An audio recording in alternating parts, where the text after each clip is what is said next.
Lucy Janjigian, listed in the Who's Who in American Art, is an award-winning, internationally renowned painter. 4 of her series of paintings have been professionally produced into narrated art videos that have been translated into several languages and distributed worldwide. What sets her apart from most artists of her stature is that her art is rooted in humanitarian concerns. A devout Christian, she paints to bring attention, understanding, and compassion to the displaced people of the world, from the biblical to the contemporary American homeless population. Her inspiration arises from personal experience. Before she was born, her parents escaped from the Armenian genocide in Turkey. Due to war and civil unrest, she herself was a refugee from first Jerusalem and later Beirut. She's worked with the UN in Palestinian refugee camps and taught school in Damascus, and it all finds a place on her canvases. Tell me briefly about what happened with your father during the genocide. In their village, they had decided 8 villages, they would not stay in the villages. They said, why should we stay and be prey to the Turkish army who will send us out on to marches in the desert or rape, kill? We will escape to the mountain, and it overlooked the Mediterranean. And they hoped during World War I they would see some warships that hopefully would rescue them. For almost 60 days, no ship was there. They had decided to do mass suicide. Lo and behold, that Sunday, while they were singing Lord Have Mercy on Us, they saw a French warship. He lowered a Red Cross flag, and the ship came, and they were rescued. Nothing has been resolved. I mean, people were refugees in the Old Testament. People are refugees today in today's world. And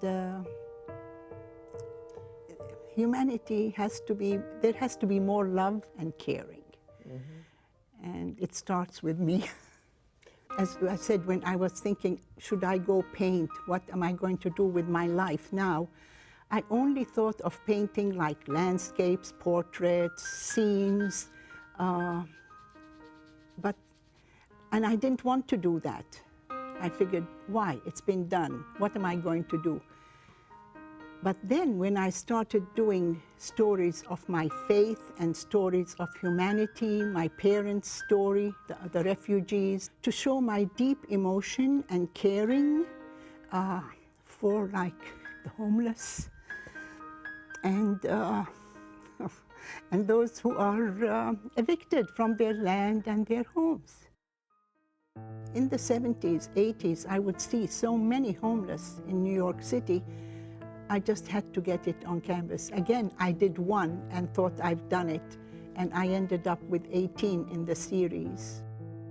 Whenever the church had the homeless come and stay, I always volunteered to stay with them and made sure I had dinner with them and spoke with them and was there when they went to bed. And actually I would have postcards of my work, and I would give it to them, and they would say, this will be the first picture I will hang in my apartment when I get one. Oh, so nice. It gave them a little encouragement, you know, of something to put up.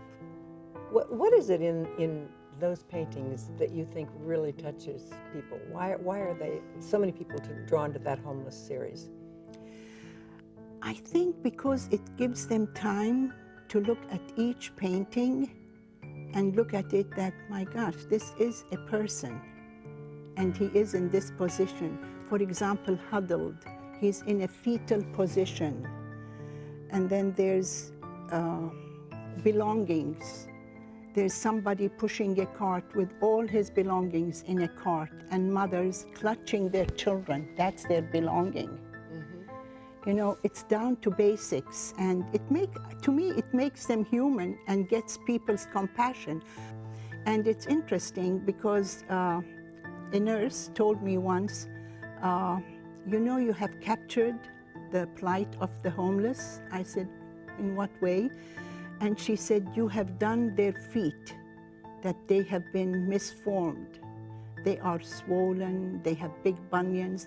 That's the first part of the homeless that goes, sort of is broken because they don't have shoes, proper socks, and they're walking all the time. I had never realized I was doing it. What do you most want people to come away with? When it comes to humans, I think to bring about caring, compassion, to evoke empathy, that others are human, no matter what their state of life is. I mean, how downtrodden they have become, they're living on the street, they're still our brothers and sisters. That to care and get empathy for others.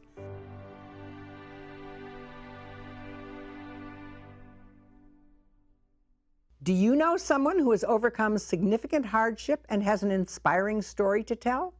Someone who has sacrificed or given over and above to the community and deserves some recognition? If so, please contact us with your nomination for next year's Local Hero Awards. To find out more about our local heroes and to watch interviews with all the winners, visit our website, midpenmedia.org. At the Midpen Community Media Center, you can make your own videos and television programs and take classes in all aspects of media production. You can also hire our professional services team. To find out more about that, go to mcproservices.com. Congratulations to all our winners, and thank you for watching.